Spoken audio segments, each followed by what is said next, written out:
Que Dieu vous bénisse, que le Seigneur vous bénisse. C'est votre frère Joseph Mwanza. J'aimerais vous parler un peu de l'enlèvement.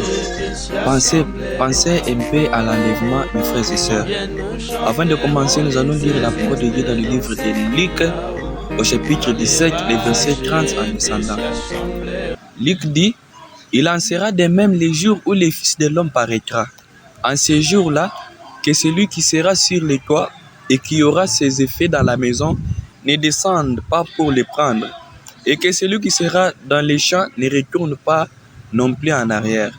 Souvenez-vous de la femme de Lot.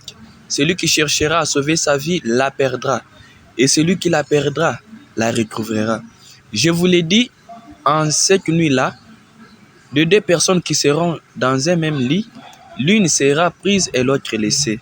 De deux femmes qui mourront ensemble, l'une sera prise et l'autre laissée. De deux hommes qui seront dans un champ, l'un sera pris et l'autre laissé.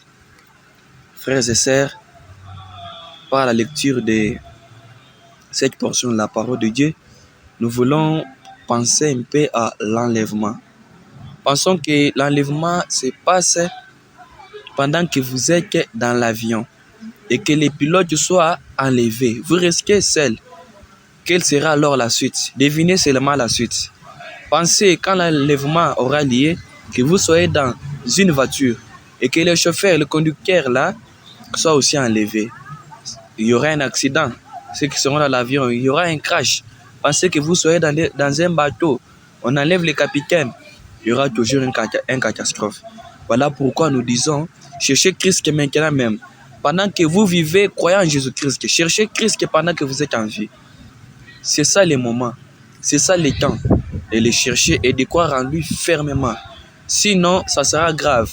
Pensez aussi que ce jour-là, vous serez dans un bus, dans un transport en commun, et que le chauffeur là, on l'enlève seulement. Il monte et vous restez seul. Qu'est-ce qui se passera? Un accident grave. Mes frères et sœurs, l'enlèvement n'est pas quelque chose que nous devons juste prendre à la légère. Mais l'enlèvement, c'est quelque chose de vrai. Un jour, nous serons enlevés. Un jour, l'épouse du Christ ira dans la gloire, frère. Toi qui n'as pas encore cru à la parole de Dieu, toi qui n'as pas encore cru en Jésus-Christ, je t'exhorte maintenant même. C'est ça le moment de croire. N'endurcis pas ton cœur quand tu écoutes la parole de Dieu. Il y aura un moment difficile où cette parole de Dieu ne sera même pas prêchée comme vous l'entendez maintenant et comme vous l'entendrez dans vos églises. Il y aura un moment où la parole de Dieu disparaîtra. Un moment de persécution. Là où pour prier, si on vous attrape seulement à un endroit en train de prier, vous êtes persécuté, maltraité et tué. Quel que ça s'était passé du jour où tous les disciples étaient morts. C'était un temps de persécution. Je rappelle à tout le monde que ce temps-là reviendra. Et ça sera trop tard. Ça sera trop tard parce qu'au moment même où nous sommes enseignés, où nous partons dans des églises, il nous est difficile de croire en Jésus-Christ. Il nous est difficile de donner nos vies à Jésus-Christ. Il nous est difficile de croire en Jésus-Christ. Et quel sera alors ce moment-là quand la parole sera un peu en diminutif? Comment on peut faire? Comment?